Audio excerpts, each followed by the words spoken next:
Poignée pour entrer, ouais. Direct l'immersion totale. C'était cool. Le jeu de lumière, les sièges, on se pose. Et puis voilà, c'est incroyable, incroyable. Un son MK Sound. MK Sound, ouais. Donc voilà, il faut, pour ceux qui connaissent pas, hein, C'est les enceintes de Lucas, hein, de George Lucas Voilà. pour Star Wars, etc. Toutes ces productions à l'époque, et même encore aujourd'hui, Oui. j'imagine, sont faites avec ces enceintes Qu'on va dire dans les studios. Donc, de l'enceinte, de mastering, comme Voilà. tu viens de dire dans les studios. Mm. Un son propre, donc c'est avec ça que les mecs ils travaillent les films. Donc forcément, si tu repasses ton film là-dessus, c'est tout aussi propre que dans la salle de mastering. Exactement.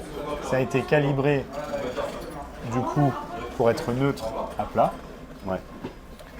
C'est peut-être du coup pour moi, ça manquait peut-être un peu plus de basse. La même chose avec juste plus d'infra. parce Tu que les rehausses sons- un peu Ouais, juste le grave. infras. Moi j'aurais triché un peu, tu vois. Je suis le genre de mec quand t'as un ampli vintage. Moi aussi, hi-fi, j'en voulais plus. Tu t'appuies soit sur le long de Nest, soit tu montes un peu les basses, tu vois. Mm. Après voilà, c'est.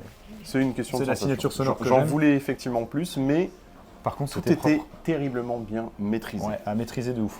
Ah, y a C'est-à-dire à pas dire. de distorsion, pas de gros trucs. C'était vraiment impeccable de ce côté-là. C'était quand même assez fort, hein, mine Oui, de rien, mais on n'a niveau, pas cette sensation de puissance, de fort, parce qu'il y a du traitement acoustique derrière. On Ouais, sent après, vraiment que... C'était quand même moins fort, hein, on va pas se le Oui, cacher. moins fort heureusement. que le clip.